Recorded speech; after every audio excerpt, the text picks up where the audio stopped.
Yo, what up, street togs?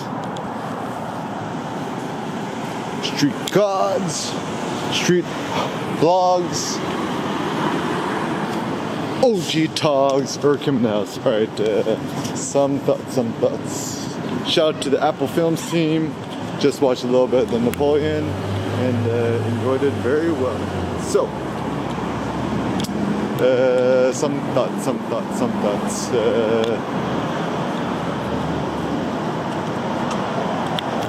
So one thought is the best way to wake up is have a bunch of coffee.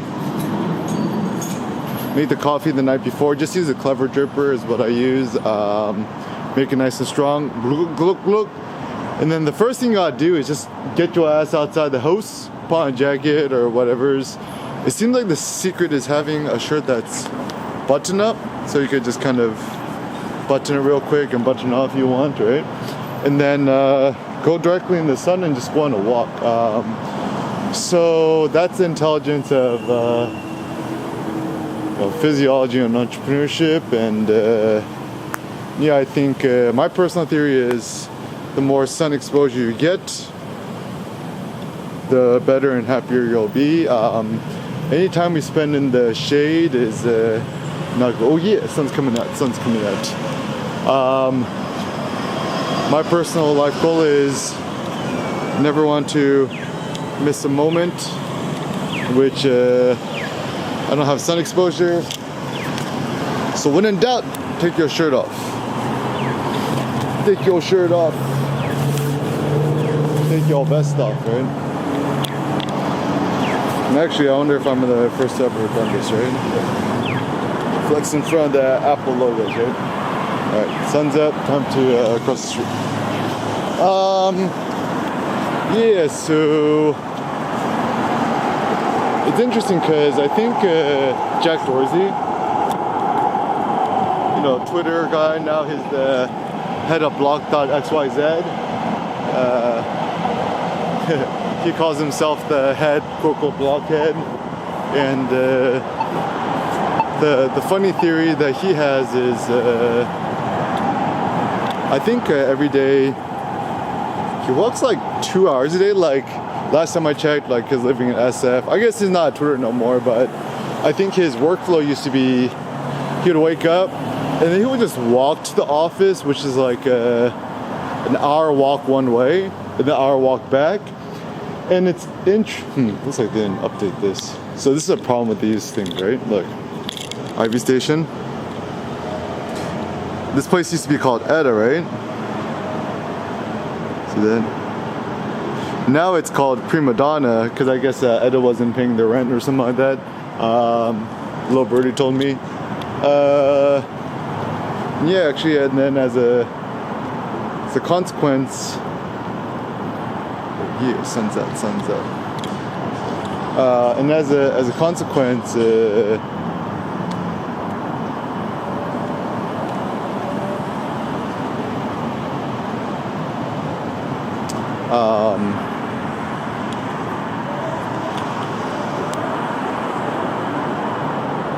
something. Anyways, yeah. Oh, so the reason why I think that's interesting is, like, superficially, it seems very. Oh yeah, this is a good spot right here. Look, the sun. Oh yeah, look, the sun. Something hard to describe, right? Look, the sun is coming off that, and it's beaming directly into my face. It's like really effing super nice and soft in my face. Got like a really. Oh wow, it's like a natural heater. Oh yeah, I feel it on my face right there. Oh, that's a good spot. Oh yeah. Can't fake this. Studio lighting. Anywheres. Yeah.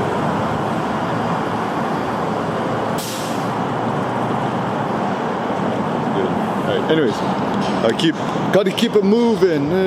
Kristen of the race. Okay, so the reason why I feel this is such a critical thing, yeah, people are like, it's inefficient, like you should just work from home, or you should drive, blah blahs. But I think what people don't get is true innovation, real innovation comes from walking. I mean, The real Uber innovator entrepreneur would walk 50,000 steps a day. And yeah, nice walking.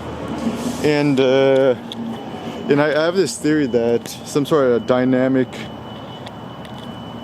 there's like a dynamic kinesthesia between movement, thinking, thoughts, innovation, entrepreneurship, etc.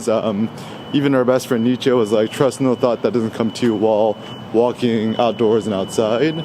And I think it's an interesting and important critical thing to consider, because so much of innovation and entrepreneurship, people think it's just like plug yourself in front of a monitor and just drink a bunch of caffeine and drink a bunch of coffee, and then boom, you'll suddenly start becoming more productive and innovative. But that's actually not the case. It's actually my funny thought. So maybe I should get Apple Vision Pro.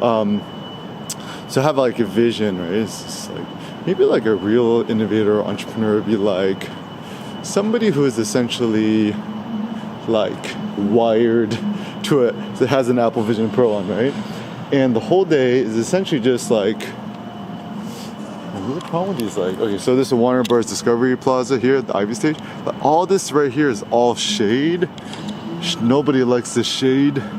Gotta stay in the sun, nice and toasty, okay? Toasty.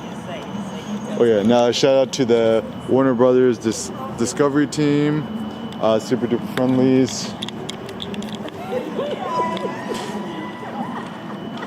The red building there.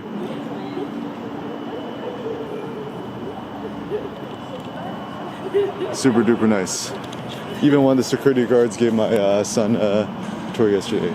But yeah, essentially my idea for like the ideal entrepreneur innovator, right? So the reason why I think actually, I mean, LA is not perfect, right? But the reason why I think LA is such a great place to be and live, and in terms of entrepreneurship, right? So a lot of people, okay, so one thought that I often ask, right? You know, do you think that, I ask people this from LA, right? It's like, do you think people in LA are happy? And then the universe answer is like, no. It's like everyone's kind of mildly discontent. But the funny thing with the discontent here is that the discontent isn't strong enough that people kill themselves, but certainly ain't nobody happy. Everyone's like a solid 6.2 out of 10 in terms of happiness. Whereas if you're on the East Coast, during the wintertime, your happiness could go -10. But during the summertime, the sun comes out, your happiness is a +100, right? So there's more of a dynamic fluctuation at the East Coast. But at least one of the benefits of, I guess, warm weather or good weather or sun weather is technically you'll never have lack of sunlight, sun exposure, which I think is the root of all happiness and true joys. And also, especially being here in Culver City, it's probably the most dynamic, walkable place that I personally been to in my life. And as a consequence, a lot of thoughts come here. And also, one thing that people don't understand is Culver City is essentially the new Hollywood. All the Amazon studios, the Prime studios, etc. are here. And as a consequence, all the action is here. Look. I love this corner. There's that funny, food delivery ad there. Freeway entrance here. Venice, stuff like that. And then I think the secret to a good, happy life is maximum sun exposure, right? So just when that, just stay in the sun. Yeah, actually, what I love about being here too, right? Because we got the new Culver City Metro train station. I feel like in an episode of The Sims, or not an episode of The Sims, I feel like my real life is The Sims. It's like surrounded by like 4 or 5 different hipster complexes, having a metro that cuts in through. So my thoughts on a good life and the good life is very simple. It's rent an apartment or a place in an extremely desirable neighborhood in LA, Culver City Arts District, right? And walk 30,000 steps a day. I don't even know how many steps that is, but and also it's tricky too because not all steps are made alike. So one of the problems about modern day living, you see all this is flat. So a better benefit is just like step up, always tell this descend, step up, step up. So that's why even going to nature and stuff, Vibram Five Fingers is good because you can walk off the grid. And having some sort of uneven walking with your hips is good to open up your hips. And that's why I think the benefit of hiking is that it's not like quote exercise, is the fact that there's uneven surfaces, which is good for our hips and our bodies. It's good for our minds and our souls. And not only that, but step up, yeah. Oh man, this place is like effing paradise. I effing love that. I never want to leave. I'm about starting my own media company. EK Media Company, right? Create the next Warner Brothers. Actually, I need to do some more research about Warner Brothers, MGM Studios. I'm kind of curious about how it all started. But anyways, so yeah, so the buff. Actually, it's funny because like I'm like becoming the. Everyone in Culver City knows me. It's like always a buff Asian dude who walks around topless with his kid all day. Even when the dude's like, "Oh, you're wearing your shirt today, right?" And yeah. Anyway, so I think the reason why people in LA tend to be so miserable is that they're walking 2 minutes a day to their car and back. And the simple heuristic is the more time you spend walking in the car, the more time you spend driving in a car, the more miserable you're going to be, because even in the car for like 2 minutes, your whole psychology, your whole body's physiology just kind of shuts down. It's impossible or very difficult to be happy and joyful when you're sitting. Like, it don't even matter if you're sitting in a Rolls, a Bentley, a Rari, a Lambo, a Tesla, whatevs. Any amount of time sitting is bad for your personal happiness, right? So, assuming us humans, all of our goals to become quote happier, then it seems that any sort of sitting is inimical or bad for our happiness. So then any sort of sitting sedentary lifestyle is bad. Even I don't even like to use the word sedentary no more. I'll say like anti-walking or anti-standing. Even the whole notion of a standing desk is pretty good, but also ultimately also bad too, because a standing desk as well promotes non-dynamic moves. So maybe actually even the bigger issue here is not even like sitting, standing desk. It's like a dynamic or a non-dynamic or whatever kind of life or lifestyle.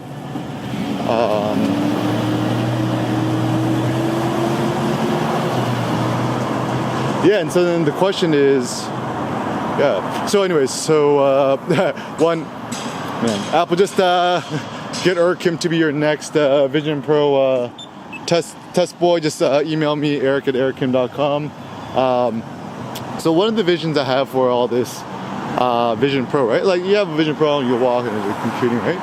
Is that like the ideal is you could do the pass through and just essentially be walking around in public and look like an alien.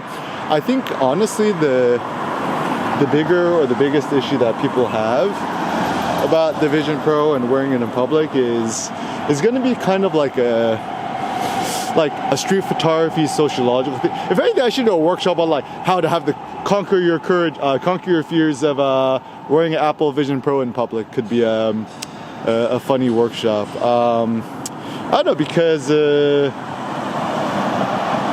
ideally the best computing is like while standing it is, right? But the issue with the Vision Pro is ultimately, I think the big issue here is that like you can't put it in your front pocket or your back pocket. That's a big problem. And the second thing, I mean, it says the battery is good for 2 hours. Realistically, heavy use, maybe 30 minutes, 40 minutes. I haven't really tested that, so I don't really know. And also with people like me, eyeglass wearers, I mean, like I play a lot with VR, right? To put on the headset on and off with glasses is not good. And also any sort of object on your head feels kind of weird and funky, so that doesn't feel natural. If anything, the best idea and tool is to have like an iPad Pro, the smallest one possible, maxed out storage with some sort of 5G connection. Even Wi-Fi is probably fine. And then just walking around with your iPad and, you know, voice dictating to that. Because I guess also it's easier to hold a tablet in your hand, or even like this is where the iPhone concept is still a good concept, is that with the Vision Pro, like the question is, can you put that thing in your back pocket or not? If the answer is no, then it's probably not a good thing. So anyways, even another thing I want to start talking about is this idea of becoming a blogger. All right, some more thoughts. This thought is about good life in LA is becoming a blog. Okay, so find your platform, right? So go to the Lululemon website. Actually, they shot a photo scene right here. It's kind of interesting. All right, so new thoughts. So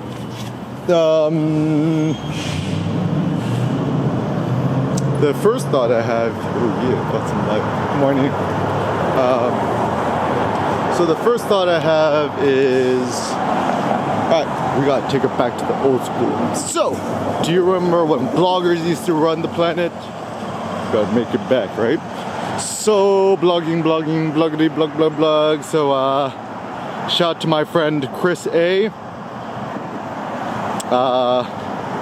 Make some good ass blogs, good ass blog posts. And actually it's nice too, because I almost think that the big issue in today's world is people kind of lack some sort of effectively like self-named platform to essentially run themselves, right? So for example, I love that Jeep. Look at those rims. Love that. My brother-in-law John would love that. Yeah, cool car, right? Kind of that desert gray aesthetic is gangsta.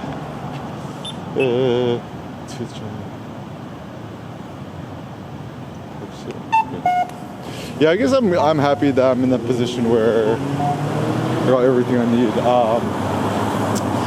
So real entrepreneurs, real innovators, real ones.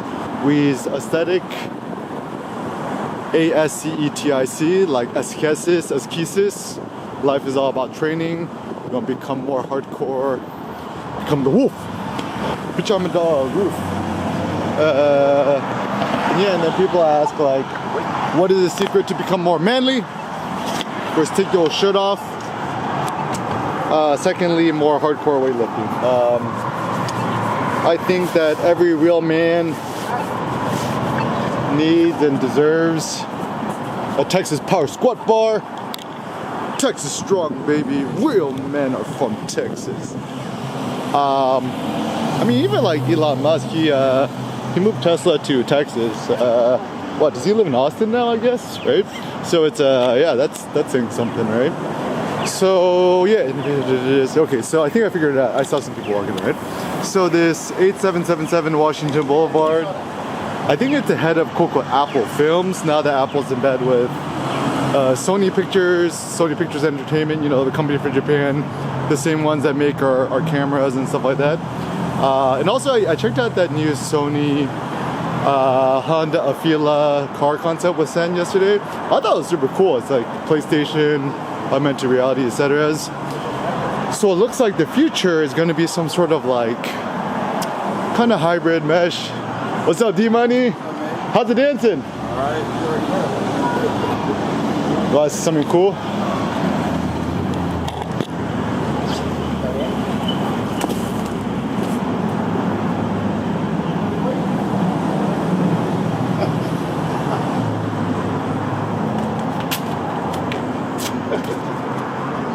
Hey, that was dope though. You like my b-boy skills? Yeah, that was dope though. You be like, yo, Eric Kim's got the moves. Repping the E40. That was what's up. I can't do that shit. Bro, you fucking moonwalk over me though. You bust out the MJ. You get all the ladies. Get your hype on. All right. So, yeah, entertainment. Okay, so why I think the future is entertainment. Everyone finna watch the Barbie movie. What, $1 billion, $1.3 billion dollars. I'm sure that Warner Brothers Discovery, I'm sure there's a Ken movie in the mix, right? That's gonna make so much money. Like, it's like pretty obvious at this point what's gonna be a movie money maker, right? So make like a Ken spin-off, right?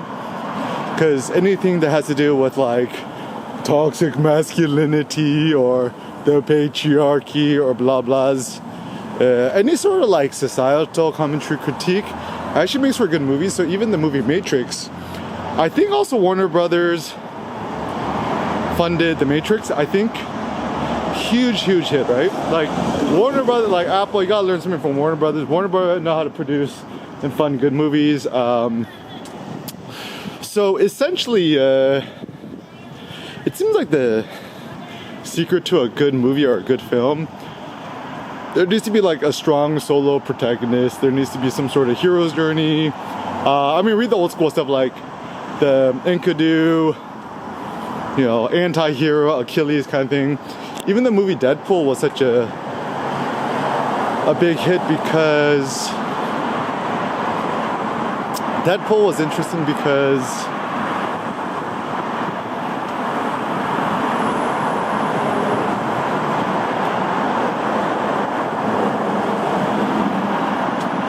it was the first concept of like an anti-hero, like Ryan Reynolds, super funny, hilarious, right? To kind of like take a light-hearted joke or stab at everything. Looks like this is also the Hathaway Dinwiddie office. Turn knob to open door, the best instructions of all time, right? The Matrix, commentary on society, life, it is, right? So, I mean, the ideal is you create a film that's both commercially successful, makes a bunch of money, and also like metaphorically useful and stuff like that, right?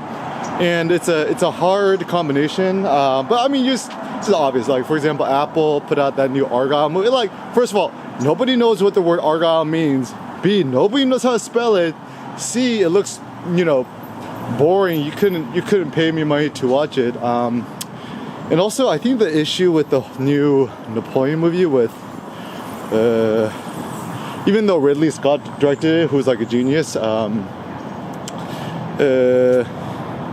what's his face? So Apple Pictures, Apple in bed with Sony produced this film, right? And you can actually buy the film right now. Just open up the Apple TV Plus app. I think you could buy it for $25. I watched it, I scrubbed it a bit. And I think the big issue, the reason why it wasn't a huge hit as they hoped, is that to Americans, most Americans have zero idea who Napoleon is or was. They don't really even care for him. And B, in our mind, we still associate Napoleon with being a shorty guy, which is apparently propaganda by the British to kind of demean him. So as a consequence, no one's going to really watch it. And also, like, I watched some of it, and I wanted the movie to be about his military exploits and the greatness of a solo man, but it looks like kind of more of a love story romance between him and Josephine, which seems a little bit lame and half-hearted. I know I haven't watched it fully and need to watch a Barbie movie. But actually now the thing is my time is so limited with Sen.